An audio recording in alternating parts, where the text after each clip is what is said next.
जय श्री कृष्ण दोस्तों हमारे चैनल पर आप सभी का स्वागत है। श्रीमद् भागवत गीता को पढ़ने का सही तरीका क्या है? दोस्तों, इस तरह की जानकारी के लिए हमारे चैनल को लाइक सब्सक्राइब जरूर कर लें। तो आइए जानते हैं।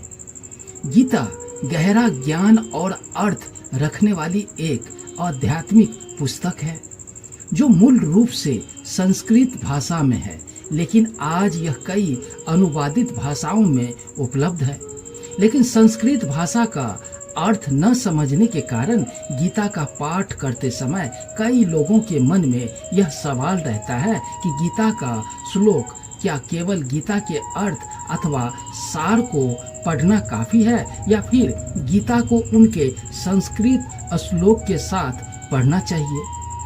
गीता पढ़ते समय ध्यान में रखे ये बातें। गीता के श्लोक के पाठ की भी अपने मायने और फायदे होते हैं। भावनाएं या तो उस अनुवाद के विचार से प्रभावित होते हैं, अर्थात वास्तविक अर्थ से थोड़े बदले होते हैं। भाषाएं पढ़ना काफी नहीं है। क्या है गीता पाठ का सही तरीका? और इस सवाल का जवाब आइए जानते हैं।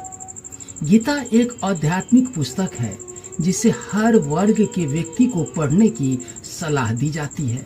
यह एकलौते ऐसे पुस्तक हैं जो कि हर पीढ़ी के लिए प्रासंगिक है और हर एक पीढ़ी इससे धार्मिक, आध्यात्मिक, प्रेरणादायक हर तरह के विचार और ज्ञान ले सकते हैं। आज के दौर में जब लोग एक सही मार्गदर्शन एवं सलाह की कमी से जूझ रहे हैं, तब केवल गीता ही एक ऐसा स्रोत है जो उनके लिए एक उम्मीद के तौर पर दिखती है। गीता की इकलौती लोकप्रियता के कारण ही आज इसके उपदेश ऑडियो, वीडियो एवं अलग अलग भाषाओं में उपलब्ध है। लेकिन गीता का पाठ करते हुए कई लोग के मन में यह सवाल उठता है कि क्या केवल गीता के अर्थ अथवा सार को पढ़ना काफी है, या फिर गीता उनके संस्कृत श्लोक के साथ पढ़ना चाहिए। गीता पढ़ते समय ध्यान रखें ये बातें। गीता में 18 अध्याय है, 700 श्लोक है जो कर्म, आत्मा, परमात्मा, भक्ति, जीवन, सत्कर्म, पाप, पुण्य इत्यादि जैसे अनगिनत विषय पर गहरा ज्ञान प्रदान करता है। गीता कोई साधारण पुस्तक नहीं है, इसलिए स्वामी विवेकानंद ने भी सलाह दी है कि गीता के मर्म को समझने के लिए सबसे पहले तो आपको खुद को मानसिक, शारीरिक और भावनात्मक स्तर पर खुद को इतना ऊपर उठाना पड़ेगा कि उसके गहरे अर्थ को समझ सके, वरना आप इसके ऊपरी अर्थ तक सीमित रह जाएंगे। गीता के पाठ को आत्मसात करने के लिए इसे न केवल ध्यान से पढ़ने की सलाह दी जाती है, बल्कि इन पर मनन करने को भी कहा जाता है। मनन का लाभ यह होगा कि आपके मन कुरुक्षेत्र के मैदान में खुद को साक्षात भगवान कृष्ण के समक्ष खड़ा कर उनके उपदेश को सुन, समझ और उनका पूर्णतः लाभ ले सकेगा। आपको गीता को बाहरी मन से नहीं बल्कि आंतरिक जिज्ञासु मन से समझना पड़ेगा। गीता के श्लोकों के साथ पढ़ना चाहिए या केवल अर्थ पढ़ना चाहिए?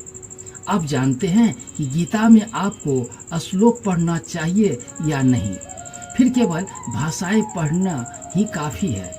गीता की श्लोक संस्कृत में है और आज के दौर में अधिकतर लोग संस्कृत के अर्थ समझने में असमर्थ रहते हैं। इस कारण ही लोगों के मन में यह सवाल आता है। वैसे तो गीता का भावार्थ भी पढ़ने और समझने के लिए काफी है, लेकिन आप अगर उन्हें संस्कृत के श्लोक के साथ पढ़ते हैं तो आप गीता से और गहराई से जुड़ पाएंगे, क्योंकि जिस प्रकार संस्कृत के मंत्र के जाप के अपने फायदे हैं, ठीक वैसे ही गीता के श्लोक के पाठ के भी अपने मायने हैं। और फायदे हैं। संस्कृत भाषा का उच्चारण भी मन और तालु को कई लाभ पहुंचाता है। हाँ, लेकिन इस बात का ख्याल रखें कि अगर आप संस्कृत का सही उच्चारण नहीं कर पा रहे हैं तो श्लोक न पढ़ें, क्योंकि गलत उच्चारण का भी दुष्प्रभाव पड़ता है। दूसरा, श्लोक पढ़ना और समझना इसलिए भी आवश्यक है क्योंकि संस्कृत श्लोक के अलावा दूसरी भाषाओं के भावार्थ जो मौजूद है वो किसी और के द्वारा अनुवादित है, और इसमें परेशानी यह आती है कि कई बार ये भावार्थ या तो उस अनुवाद के विचार से प्रभावित होते हैं, अर्थात वास्तविक अर्थ से थोड़े बदले जाते हैं। एक ही बात कोई कई तरीकों से भी कहा और समझा जा सकता है, और कुछ ऐसा भी अनुवाद के साथ भी होता है। अनुवाद मूल बात को कभी शुद्ध रूप से नहीं रख पाती है, जिससे बात की संभावनाएं हो सकती है कि आप गीता के मूल सार तक पहुंच ही न पाए, जो शायद और खतरनाक बात हो जाती है। इसलिए अगर गीता को सही रूप से और अपने नजरिए से समझना है तो संस्कृत सीखने का प्रयास करें। अगर नहीं सीख पाए हैं तो श्लोक समेत पढ़ने का फायदा करें।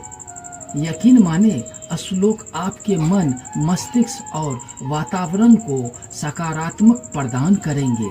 दोस्तों, ये सारी बात अच्छी लगी हो तो चैनल को लाइक सब्सक्राइब जरूर कर ले। धन्यवाद।